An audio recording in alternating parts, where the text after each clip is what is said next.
Rev up your engines. Crap 02011 says Kia Rio with 247,000 miles. Wow, that's the first one I've heard of with such high mileage. Okay, here's the thing about Kias. I'm not a Korean car fan. They used to be kind of cheaply made cars. That was just cheap cars from Korea. Now they are a lot better made. I have customers with them that have that kind of mileage.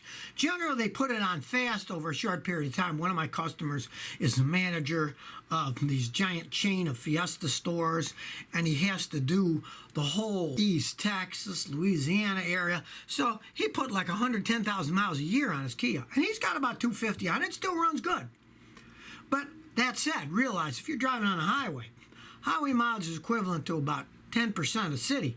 So if you drive 2,000 miles on a highway all at once, it's like driving 200 miles in a city. So it doesn't wear them out, and they can last a long time. Martin Sue says, Scotty, how are you? Will Renault ever on-merge with Nissan and Mitsubishi? I hate Renault as they brought down the quality of Nissan.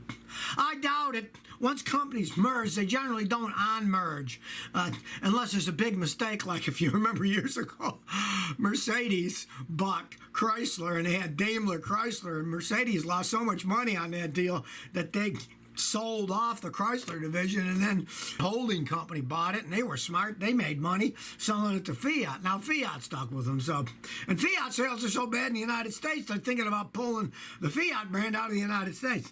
But I doubt if Renault and Nissan will on-merge, because Nissan, they were having a lot of financial problems anyways, and if they were left with less support and less money, they'd be even worse off than they are now, I imagine. XX Sniper Kid 225XX says, Scotty, I got my truck aligned last week because it was pulling real hard to the right. It still pulls to the right, but not as much as it did. Thanks. Okay, first, go to a different front-end alignment shop. They might have screwed up the alignment. It could be that simple. Or the job of an alignment shop is to go and check everything that's wrong with your vehicle. They're supposed to check if ball joints are worn, if tie rods are worn. They're supposed to check all that stuff.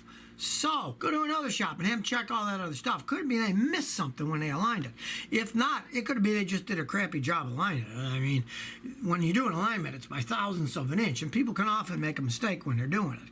But a pro, that's not what they do. They align it, then they road test it. The guys I use at Cotton Brothers front end here in Houston, after they align it, they take it on a highway and road test it to make sure it's fixed. And if those guys didn't do that, they didn't do a good job. Blue Burr 444 says, Scotty, I have a 2008 Hyundai i30 turbo diesel. There's a strong diesel smell on cold starts when idling.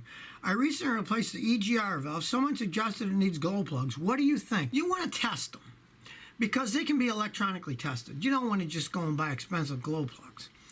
If you start it up, it can run rough because the diesel engine is just flat worn out. Pistons could be, rings could be worn, bearings could be worn, and once it warms up, the metal heats up and it runs fine. It could theoretically be your injectors. I mean, you want to get them tested, and if one or two of them are bad, then just replace them all.